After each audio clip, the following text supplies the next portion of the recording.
جو میوہ آپ کے سامنے آئے گا وہ نتیجہ ہے ایک بیج اور تخم کا جو اس سے پہلے ڈالا گیا، اور قانون یہ ہے کہ جیسا بیج آپ نے ڈالا ہے ویسا ہی میوہ آپ کو کاٹنا پڑے گا۔ آپ بیج تو ڈالو غلط اور امید رکھو اچھے پھل کی، تو ایسا ہوتا نہیں۔ اور اگر ایسا آپ کے ساتھ ہو جائے کہ آپ نے بیج غلط ڈالا اور اس کا پھل غلط آیا، تو آپ دنیا کو ملامت کرو، کبھی ایک پر الزام لگا دو، کبھی دوسرے پر الزام لگا دو، اس سے بھی کچھ نہیں ہوگا۔ آپ کو بہت انصاف اور حقیقت کے ساتھ اس بات کو سمجھنا پڑے گا۔ ہماری زندگیوں میں جو نتائج سامنے آتے ہیں، ان سب نتائج کی مثال ان پھلوں کی ہے، لیکن ان سب نتائج سے پہلے ہم نے اپنے عمل سے کچھ بیج ڈالے، یہ تو نتائج سامنے آتے۔ اس بیج کو جاننا پڑے گا، اور اس غلط بیج کی ذمہ داری آپ کو قبول کرنی پڑے گی، کسی اور پر ملامت کرنے کی ضرورت نہیں۔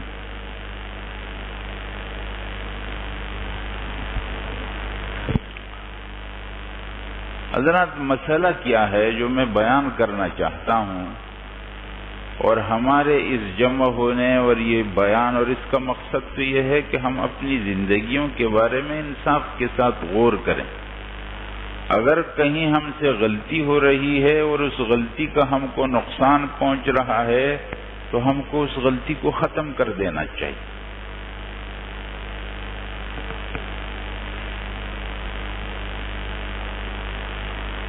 مسئلہ کہاں سے خراب ہو رہا ہے، یہ بات بیان کرنا چاہتا ہوں، اور اس جڑ کو جب آپ ٹھیک کریں گے تو ٹھیک ہو جائے گا قصہ۔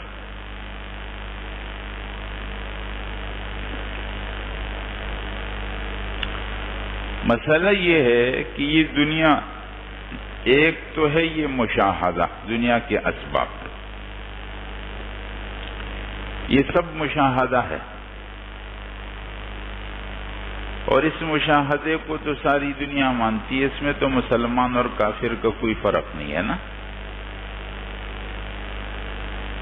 اس مشاہدے کے علاوہ بھی کچھ ہے یا نہیں، یہ سوال۔ تو دنیا میں لوگوں کا بہت بڑا حصہ اس مشاہدے کے علاوہ واقع ہر چیز سے منکر۔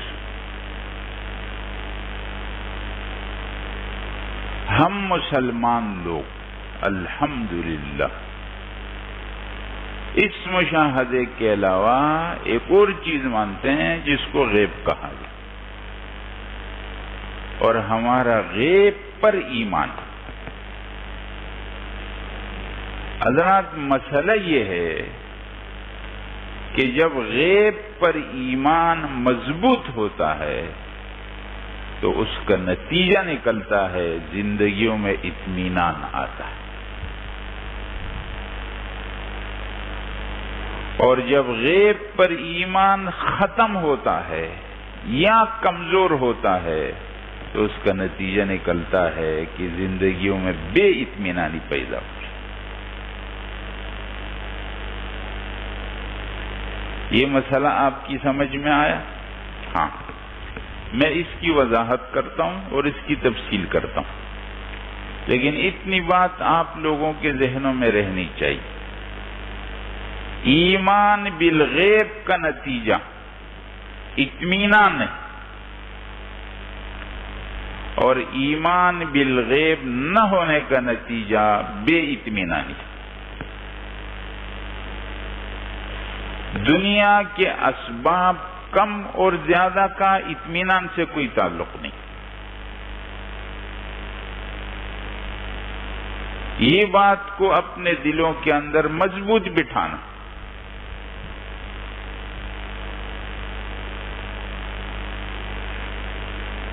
حضرات ہم لوگ ایک مسجد میں بیٹھے ہوئے ہیں اور اس مسجد میں دنیا کے جو وسائل کے اسباب ہیں تقریباً سب مہیا ہیں. آپ دیکھ رہے ہیں گرمی ہے تو آپ کو پنکھے لگے ہوئے ہیں, نیچے آپ قالین پر بیٹھے ہوئے ہیں, صفائی ستھرائی ہے اور ایسی کوئی چیز نہیں ہے. اس کا مطلب سب وسائل مہیا ہیں. دنیا میں کچھ اور مسجدیں ایسی بھی ہوں گی جس میں یہ وسائل اس سے بھی زیادہ ہوں گے, اور ایسی مسجدیں بھی ہوں گی جس میں یہ وسائل اس سے کم. لیکن کیا ان اسباب اور وسائل کے کم اور زیادہ ہونے سے وہاں کے نمازیوں پر کوئی اثر پڑتا؟ نہیں پڑتا. ہاں ایک بات, بہت سی مساجد ہیں لیکن جن مسجدوں میں اللہ جل جلالہ کی باتیں اور رسول اللہ صلی اللہ علیہ وسلم کی باتیں اور دین حق کی باتیں بالکل آسانی اور آزادی کے ساتھ ہو رہی ہیں اور لوگوں کی سمجھ میں آ رہا ہے, لوگوں کو فائدہ ہو رہا ہے, وہاں کے لوگوں کو زیادہ اطمینان ہوگا, اور جہاں ایسا نہیں وہاں اطمینان نہیں ہوگا. اس کا مطلب کیا بنا کہ اسباب و وسائل کم زیادہ ہوئے تو اطمینان پر فرق نہیں پڑا, لیکن اس کے اندر کی باتیں میں کم زیادہ ہونے سے فرق پڑا.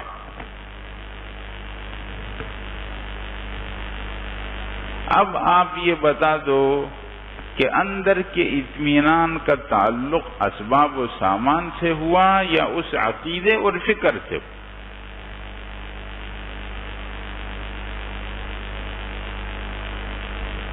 اس لیے ہماری زندگیوں میں ٹھہراؤ, قرار, سکون, اطمینان یہ آئے گا ایمان سے, اور بے ایمانی سے یہ سب چیزیں جائیں گی.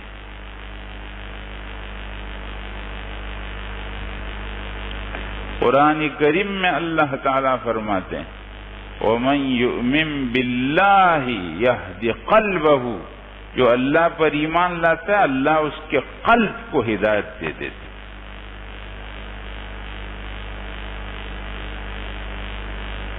مطمئن.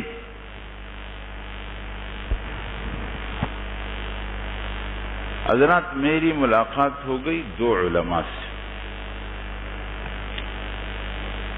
ایک عالم اس میں آنکھوں کی بینائی سے محروم تھے, ابھی وہ ہو گئے ان کی بھی, ورنہ پہلے تھی.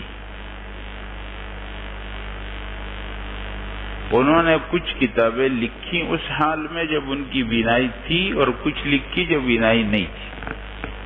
وہ لکھواتے تھے. تو پورے کتابوں کا ایک سیٹ مجھے دیا, کہا کہ آپ اس پہ کچھ لکھیں.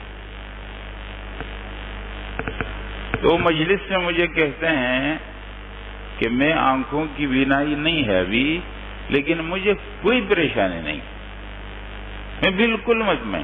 ہاں مجھے چونکہ ساتھ لے کے چلنے والے لوگ ہوتے ہیں تو مجھے ان پر ترس آتا ہے کہ میری وجہ سے شاید ان کو تکلیف ہو.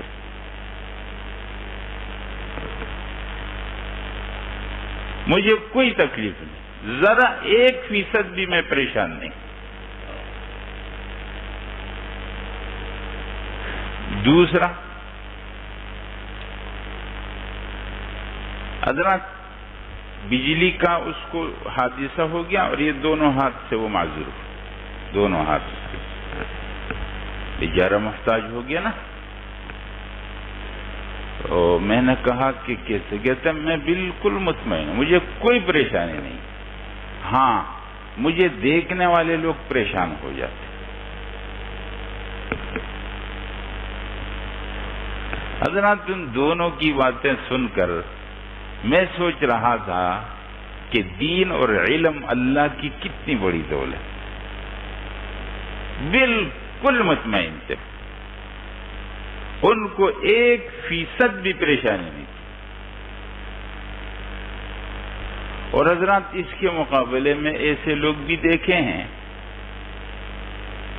کہ جن کے بہت بڑے بڑے بنگلے اور بہت بڑی بڑی گاڑیاں ہیں، اور لوگ جب ان کو دیکھتے ہیں تو سمجھتے ہیں کہ وہ بڑے صاحب ہیں، اور حضرات ان کی بات کے درمیان انتہائی بے چینی کی کیفیت وہ بھی ہم نے دیکھی.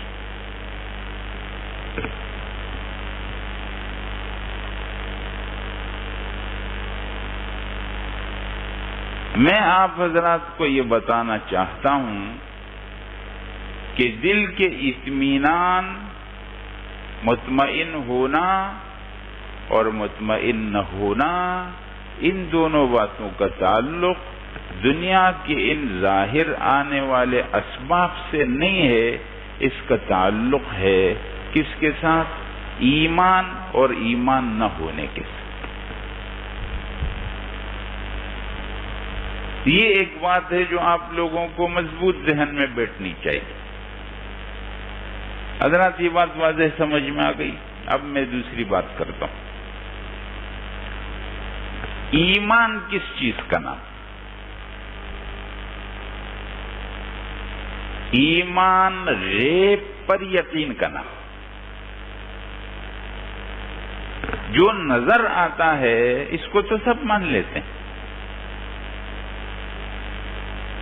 جو نظر نہیں آتا اس پر یقین کر لینا یہ ایمان. لیکن نظر جو نہیں آتا اس سے کیا مراد؟ اور غیب سے کیا مراد؟ حضرات غیب سے مراد ہے ہمارا اللہ پر ایمان. ہم نے اللہ کو دیکھا، اللہ پر ایمان، غیب پر ایمان.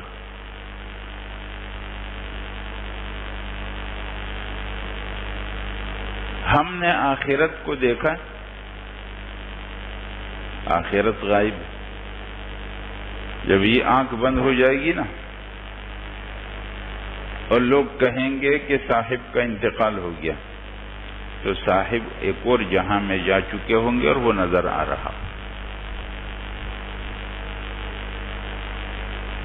وہ آخرت غیب میں ہے لیکن ہمارا ایمان.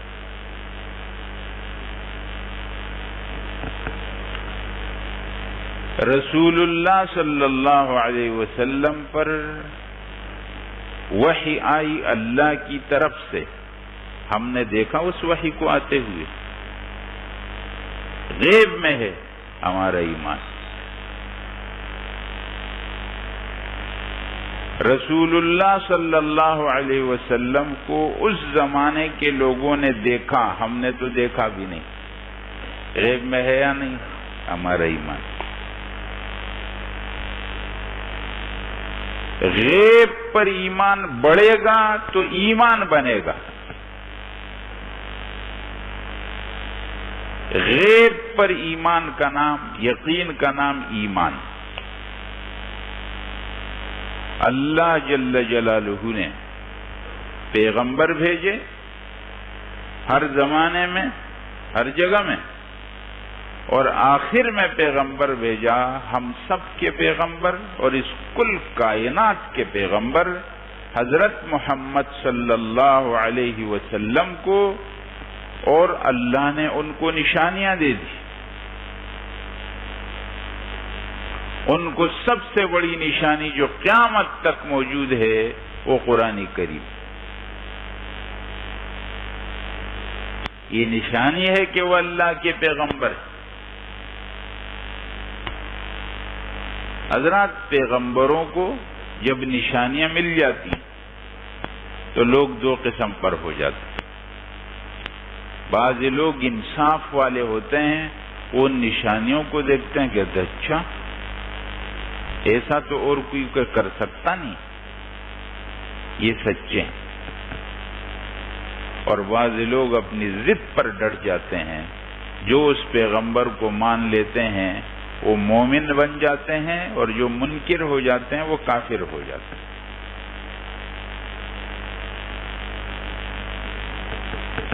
رسول اللہ صلی اللہ علیہ وسلم پر۔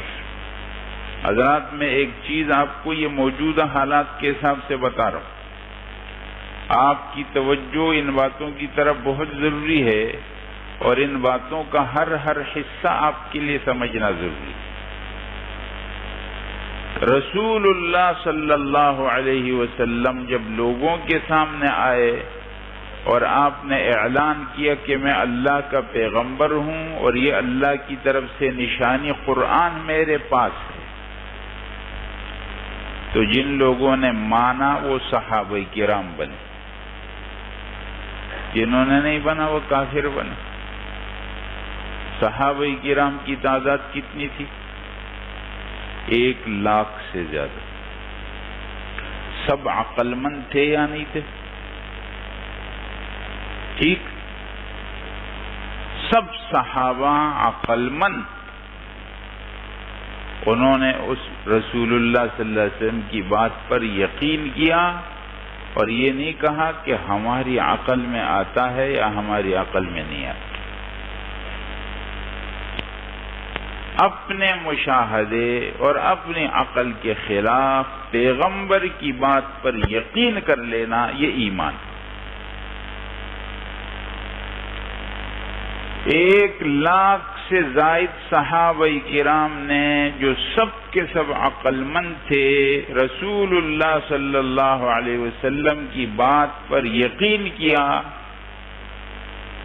اور جب رسول اللہ صلی اللہ علیہ وسلم چلے گئے، اس کے بعد صحابہ، ان کی اولاد، انہوں نے اپنے بڑوں پر اعتماد کیا اور رسول اللہ صلی اللہ علیہ وسلم کی بات پر یقین کیا۔ حالانکہ انہوں نے تو رسول اللہ صلی اللہ علیہ وسلم کو نہیں دیکھا تھا، بعد والے لوگوں نے، لیکن انہوں نے یقین کیا۔ حضرات یہ قصہ اسی طرح چلتا رہا، کوئی پریشانی نہیں ہوئی اس امت کو۔ اللہ پر ایمان رہا، رسول اللہ پر ایمان رہا، غیب پر ایمان رہا، حتیٰ کہ ایک نئی نسل پیدا ہو گئی، اور اس نئی نسل نے کہا کہ ہمارے بڑوں کو کیا آتا تھا، وہ تو ایسے ہی تھے، ان میں تو عقل بھی نہیں تھی۔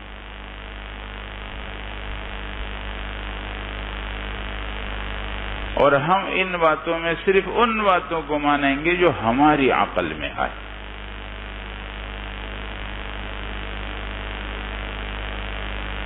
اور اس طرح گمراہی پھیل گئی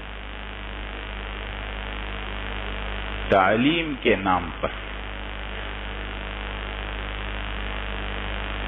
ایمان بالغیب جب نہیں رہے گا تو اس طرح کی گمراہی پھیلے گی۔ پھر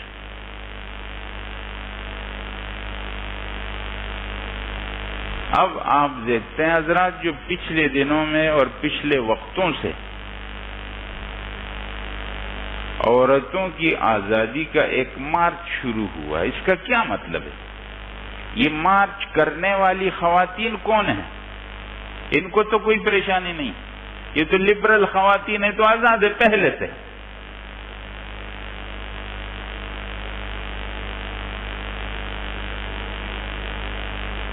مسلمان معاشرے کے اندر بے حیائی اور بے غیرتی کو پھیلانا، سمجھ لو اچھی طرح، مسلمان معاشرے کے اندر بے حیائی اور بے غیرتی کو پھیلانا، یہ ہے ایجنڈا، اور یہ حکومت اس کی سرپرستی کر۔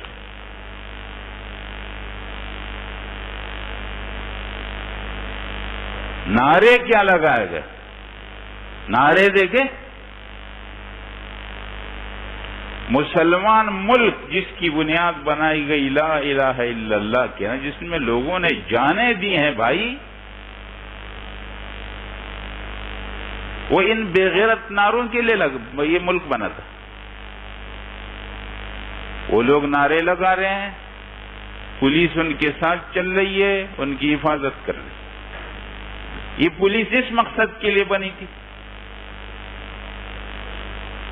اور یہاں عوام کا ٹیکس جمع، ان کو تنخواہیں اس نوکری کے لیے ملتی ہیں۔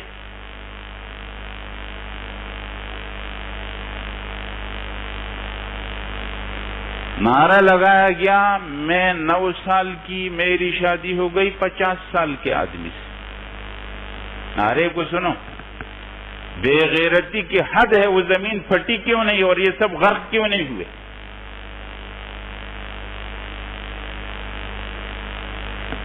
اور جن اداروں کے اندر یہ بچوں کا ذہن خراب کیا گیا اور یہ ان کے ماں باپ، یہ سب کے اوپر اللہ کا قہر اترے گا۔ یہ سب بے غیرت اور لعنتی لوگ ہیں۔ ایسے اداروں کو بھی اس ملک میں بند ہونا چاہیے۔ میں 9 سال کی، میری شادی ہو گئی 50 سال کی، مجھے خاموش کرایا گیا، اور آج مسجدوں میں اس کی آواز گونج رہی ہے اور میری آواز خاموش ہے۔ یہ کون ہے؟ یہ 9 سال کی کون تھی اور 50 سال کے کون تھے؟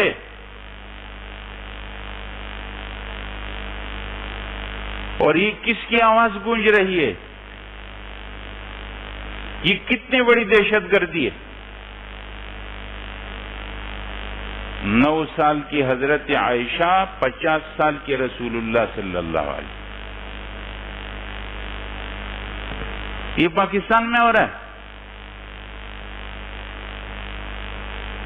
اب اگر کسی مسلمان کی غیرت جوش میں آتی اور یہاں کوئی واقعہ ہو جاتا تو پھر کیا ہوتا؟ پھر پولیس حرکت میں آتی۔ اس آدمی نے قانون ہاتھ میں لیا، قانون اس نے ہاتھ میں لیا، اس نے ہاتھ میں لیا۔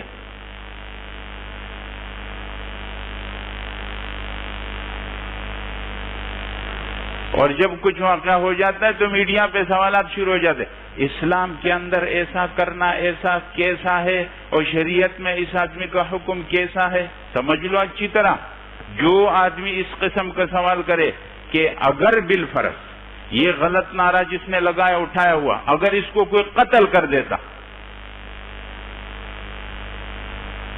یہ تو رسول اللہ صلی اللہ علیہ وسلم پر انہوں نے کیا، اگر اس کو کوئی قتل کر دیتا اور سوال ہوتا کہ شرعاً اس قتل کرنے والے کے بارے میں کیا حکم ہے، تو جواب اس کا ہوتا کہ نہ، قصہ یہاں سے مت شروع کرو، قصہ یہاں سے شروع کرو، شرعاً اس کارڈ اور بینر اٹھانے والے کا کیا حکم ہے، وہ کیوں نہیں پوچھتے ہو؟ اور شرعاً ان پولیس والوں کا کیا حکم ہے جو ان کی حفاظت کر رہے تھے؟ اور شرعاً اس حکومت کا کیا حال ہے جو ان کو سپورٹ کر رہی؟ صرف ایک بات پوچھتے ہو کہ جس نے مارا ہے، پوچھتے ہو کہ شرعاً اس کا کیا حکم ہے؟ یہ سوال بعد میں، پہلے یہ سوال آتے ہیں۔ الٹا چور کوتوال کو ڈانتے، جرم بھی کرو، اور جو آدمی نے اپنا دفاع کیا ہے اب کہو کہ تم نے ایسا کیوں کیا؟ ایک آدمی آپ کے گھر پر آ کر کے ڈاکہ ڈالے، اور جب آپ اپنا دفاع کریں اور اس کو مار دیں بالفرض، تو پھر آپ سے کہ آپ نے ایسا قانون ہاتھ میں کیوں لیا؟ تو کیا کرتا؟ اس کو ڈاکہ ڈالنے دیتا۔ حضرات، مال کا ڈاکہ سب کو سمجھ، تو ایمان کا ڈاکہ ہے۔ یہ تو ڈاکو لوگ تھے جو یہ نعرے لگا رہے تھے،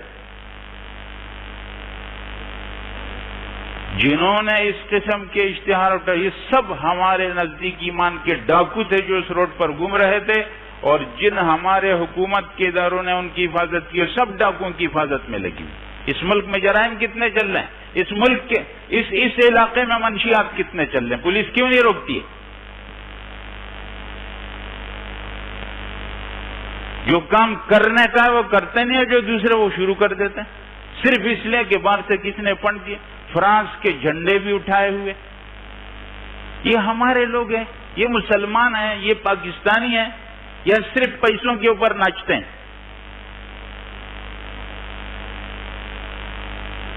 اور پھر بات کہ اچھا یہ بات کرنا بھی صرف ان لوگوں کا کام ہے جو علماء ہے، جو مولوی حضرات ہے، وہی بات کریں گے، ان کی ذمہ داری نہیں، ہر مسلمان کی ذمہ داری۔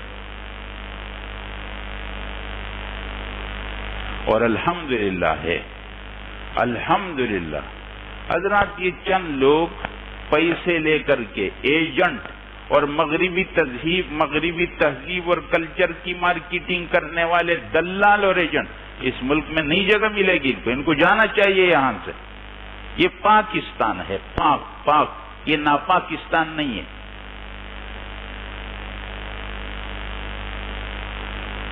ایسے گندے لوگ اور اس کو گندا کرنے والے یہاں کوئی گنجائش نہیں ہے ان کی، نہ ملے گی انشاءاللہ ان کو. الحمدللہ یہاں کے لوگوں میں ابھی بھی ایمانی جذبہ نہیں کرنے دیں گے ان کو. ان کا یہ حسرت لے کر کے یہ قبروں میں چلے جائیں گے.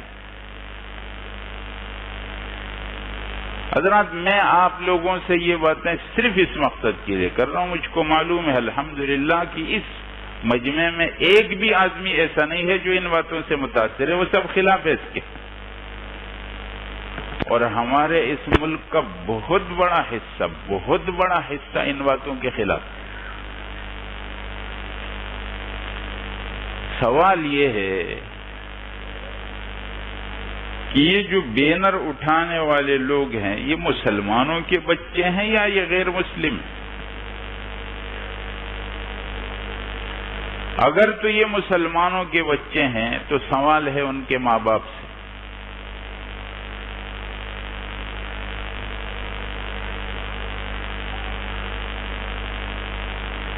ان کے ماں باپ کا ایمان چھٹی ہو گئی، رخصت ہو گیا. اور سوال ہے ان تعلیمی اداروں سے جہاں مسلمانوں کے بچے جا کر کے اس قسم کے مرتد ذہن کے بنتے ہیں، ان تعلیمی اداروں کا پاکستان ملک کے اندر رہنے کا کیا مطلب؟ یہ تو اس ملک کی بنیادوں کے خلاف، یہ تو دہشت گردی ہے،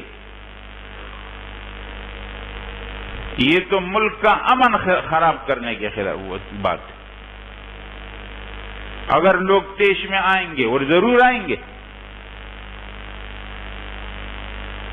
اگر ایسے لوگوں کو کھلم کھلا کاٹ اٹھا کر روڈوں پر چلنے کی اجازت ہے تو ان کے خلاف والوں کو کیوں اجازت نہیں؟ وہ بھی آئیں گے روڈوں پر اور پھر جو ہوگا وہ ہوگا. تو اس ملک کا امن خراب کرنے والے یہ لوگ ہیں. میں آپ کو صرف یہ بتانا چاہتا ہوں حضرات کہ ہمارا دین ہم کو کیا بتانا چاہتا ہے. ہمارا دین ہمارے مردوں میں غیرت دیکھنا چاہتا ہے اور ہمارا دین ہماری عورتوں میں حیا دیکھنا چاہتا ہے. بس ہمارے مردوں کو غیرت مند ہونا چاہیے، بے غیرت ہونے کی اجازت نہیں، اور ہماری عورتوں کو با حیا ہونا چاہیے، بے حیا ہونے کی اجازت نہیں.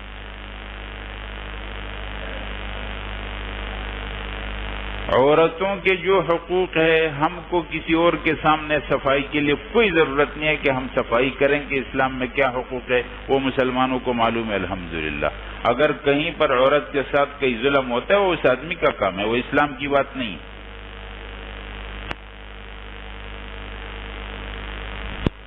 عورتوں کو جو ہمارا دین کہتا ہے، عورت یا ماں ہے، عورت یا بہن ہے، عورت یا بیوی ہے، عورت یا بیٹی ہے، چاروں کو دیکھو کتنے مقدس رشتے ہیں. یہ کون سی عورت ہے جو ماں ہے، نہ بیوی ہے، نہ بہن ہے، نہ بیٹی ہے؟ یہ لاوارث عورت کون ہے؟ مولانا محمد علی جوہر رحمہ اللہ سے سوال ہوا کہ حضرت آپ عورت کے بارے میں کیا کہتے ہیں؟ فرمایا میں 4 قسم کی عورتیں جانتا ہوں: ماں، بیوی، بہن، بیٹی. ایسی عورت جو ان 4 میں سے نہ ہو میں اس کو جانتا نہیں.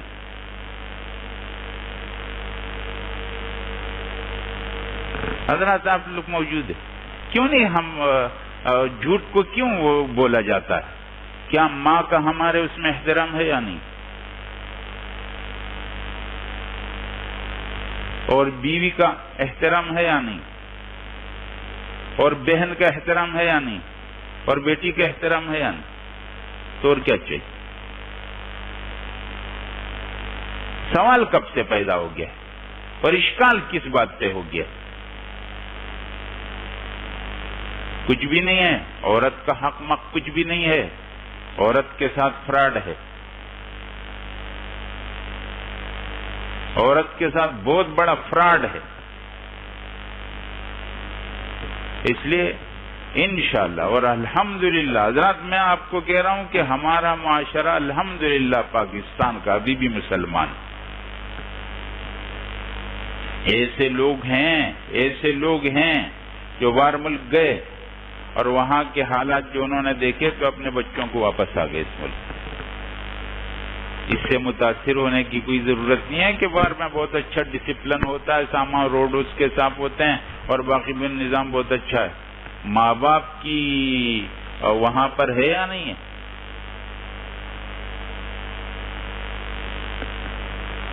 قانون ہے کہ باپ نے بیٹے کو کچھ کہہ دیا تو بیٹا رپورٹ کر دے گا اور باپ کو پولیس آ کر کے اٹھا لے گی، لیکن اگر بیٹے نے باپ کے ساتھ کچھ بدتمیزی کی اس کا کوئی قانون نہیں۔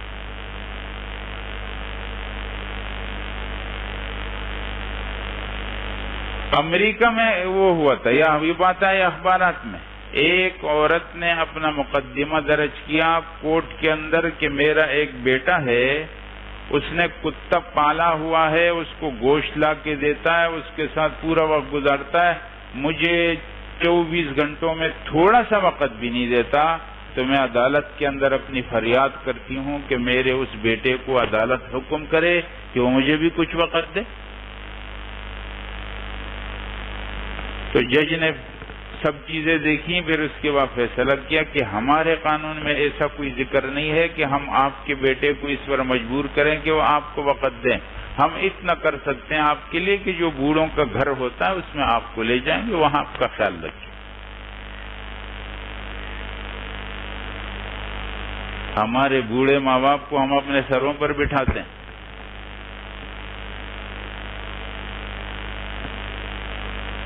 ایک بزرگ نے یہ قصہ بیان کیا ہے کہ میں مطاف کے اندر تھا اور میں نے دیکھا کہ ایک آدمی نے اپنی بوڑھی اماں کو اپنے کندھے پر اٹھایا ہوا اور اس کو طواف کرا رہا ہے، تو کہتے ہیں اللہ تیرا کتنا بڑا شکر ہے اور تیرے لیے بہت تعریف ہے کہ تو نے مجھے اپنی ماں کے لیے سواری بنا دیا۔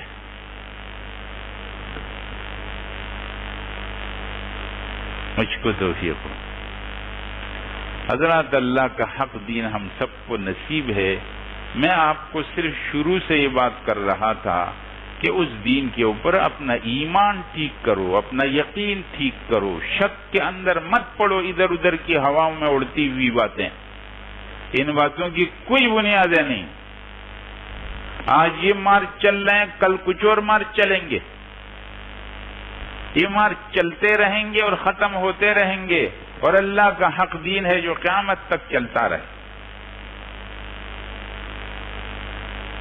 اللہ جل جلالہ ہم سب کو اس حق دین کے اوپر پورا یقین نصیب فرما دے۔ ہاں، گمراہیوں سے اللہ تعالی ہم کو، ہماری نسلوں کو اللہ بچائے۔ اور میں آپ سب حضرات کو خاص طور پر جوان لوگوں کو یہ کہنا چاہتا ہوں، ایسی گمراہی کی باتوں سے اور ایسی گمراہی کی مجالس سے اور ایسی گمراہی کی دوستیوں سے اپنے آپ کو بچاؤ۔ جہاں تمہارا ایمان خراب ہو جائے ایسی جگہوں سے دور رہو۔ قرآن کریم نے صاف طور پر اپنے پیغمبر کو کہا ہے کہ ایسی جگہ پر جہاں لوگ اللہ کی آیتوں کے بارے میں بات کریں تو آپ مت بیٹھیں ان کے ساتھ، مت بیٹھیں ایسے لوگوں کے ساتھ۔ اپنے دین کے ساتھ لگے رہو، ایمان کو اپنے دلوں کے اندر مضبوط کرو، اچھے عمل کرو، غلط باتوں سے، غلط عمل سے اپنے آپ کو بچاؤ۔ اللہ جل جلالہ سب کو عمل کی توفیق عطا فرمائے۔